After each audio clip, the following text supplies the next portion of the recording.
What's going on, everybody? Mortem here, this time bringing you a look at the Unliving, which is currently available as a demo during Steam's Next Fest, which is going on this week through February 28th. And as such, I decided to use that opportunity to check out a few of the indie titles that have demos available that stood out to me the most. And for today, we are, of course, talking The Unliving. Now, The Unliving is an interesting title, in my opinion, as we see ourselves playing an presumably evil necromancer. Now, in terms of gameplay, it is largely an ARPG with some procedural generation elements. It does seem to have a story, not too much of which is available in the demo, but at the start of the game, our necromancer has lost his memory and has basically forgotten everything besides the fact that he is, of course, a necromancer, and that some sort of spirit is trying to communicate with him. Now, a little bit into the demo, we actually learn that his memory loss is the result of some sort of failed ritual involving him and many other necromancers that apparently did not go very well. So I imagine the rest of the story involves figuring out what happened there,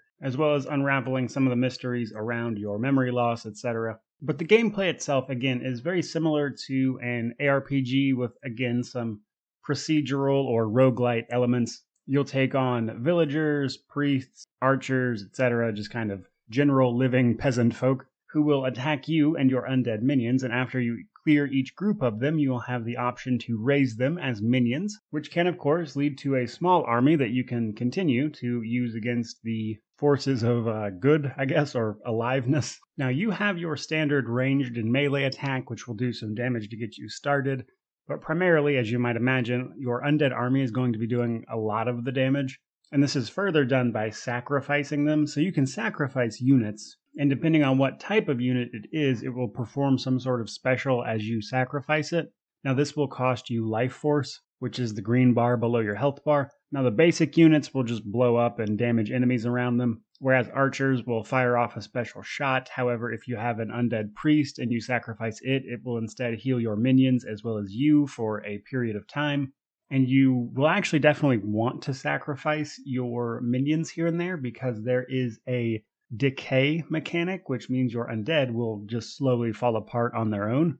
Though there doesn't really seem to be like a hard limit of how many you can have at any one time, they will slowly die off over time due to this Decay Mechanic. So sacrificing them really isn't that big of a deal as long as you're grinding out more minions. Now, beyond this, we will see ourselves potentially finding and unlocking new abilities or spells to cast. We can have up to 4 of these at any given time, which will affect various parts of our kit or potentially just give us new spells to attack enemies with.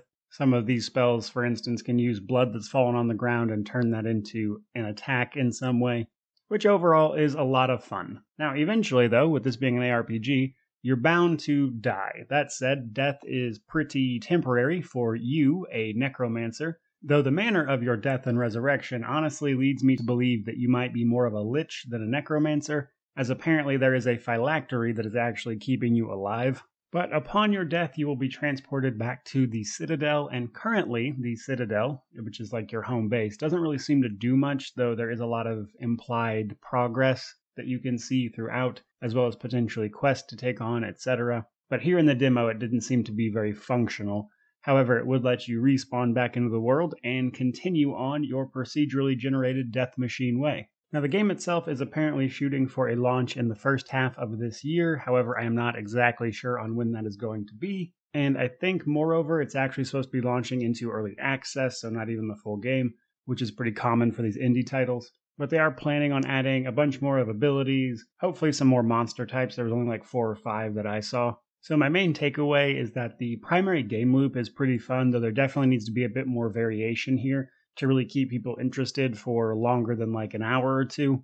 But the core gameplay loop of killing all these villagers, etc., and then raising them and then using that army to fight more and more enemies as a necromancer is overall pretty fun, so I thought I would share this demo with you guys so you could potentially check it out for yourself. But overall, strikes me as a very fun game. So that said, I hope you enjoyed this little preview. You can go check out the demo yourself this week if you're interested.